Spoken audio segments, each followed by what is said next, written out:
Hey fellas, I just got finished watching that new Daredevil Born Again trailer, and I have to be honest, it's looking really promising. Netflix's Daredevil is one of my all-time favorite superhero shows, if not one of my favorite shows, period. So you can imagine how I felt back when Disney bought the rights and stripped the series from us. I'm going to Disneyland. Get fucked! Now it's time for those people over at Mickey Mouse's Clubhouse to execute a continuation of one of the best comic book shows ever made.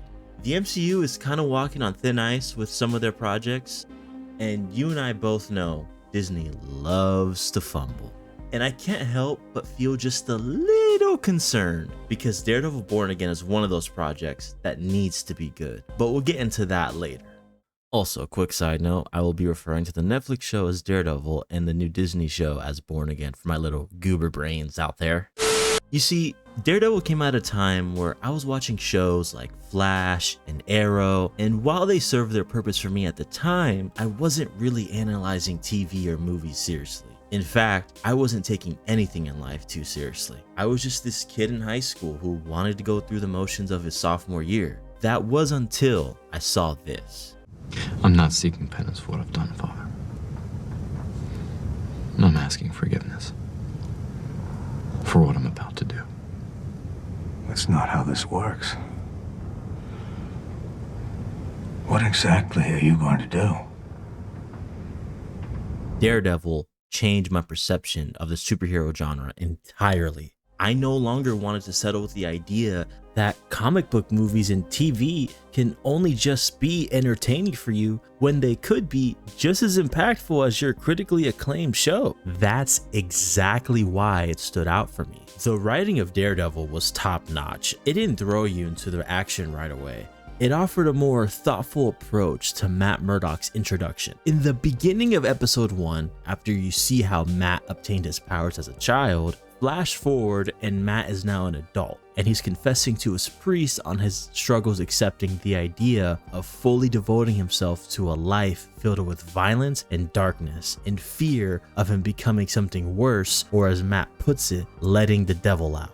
What the fuck am I watching? Daredevil or The Godfather? Maddie, I can't see too well. Let me see them glasses. I might be blind too. As much credit as I give the writing, I have to give an equal amount of credit to Charlie Cox's performance in this scene.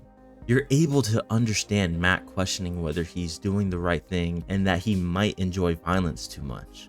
This beautifully sets up Matt's character arc for the rest of the show. That same attention to detail was shown with Wilson Fisk. Don't say his name. His first appearance wasn't some huge over-the-top action scene either. That was saved for something later. If you know, you know. At the tail end of episode 3, you finally meet Fisk. And at first you think he's just admiring a piece of art, but that scene tells us everything we need to know about him. It's like he's trying to find some harmony and escape in a world that's often just deeply violent and personal for him. This writing had these subtle moments that made Daredevil stand out for me. Now, before I give my concerns, I want to state that none of these doubts actually stem from the trailer itself. In fact, I loved seeing most of the original cast back. It's comforting to know the acting probably won't be an issue, and the chemistry between them is still there, and it oozes through every moment, especially in that diner scene with Matt and Wilson Fisk. I won't get too deep into it, but there's a particular line in that diner scene that brings me back to my concerns.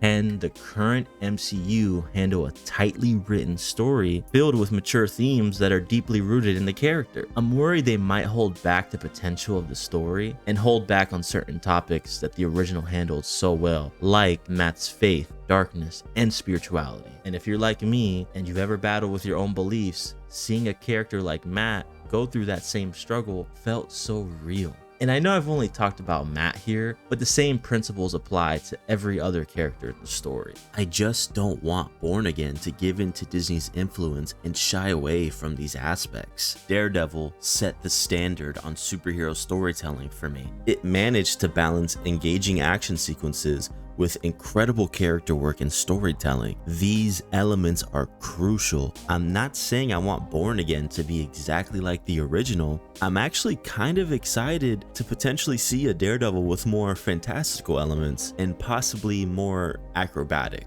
And hopefully they do a better job exploring his radar sense this time, because honestly, that was something I wish the original series showed more of. But at the same time, I just really hope they keep the emotional depth in the writing and stay true to the legacy the original show left behind for the fans. This whole process felt like being in a long distance relationship with someone, and when you finally get to see them again, you're hoping they're still the same person you knew before they left. So let's hope our date on March 4th goes well. You hear that, Kevin Feige? You better bring our late Valentine's Day roses and chocolates, buddy. Yeah!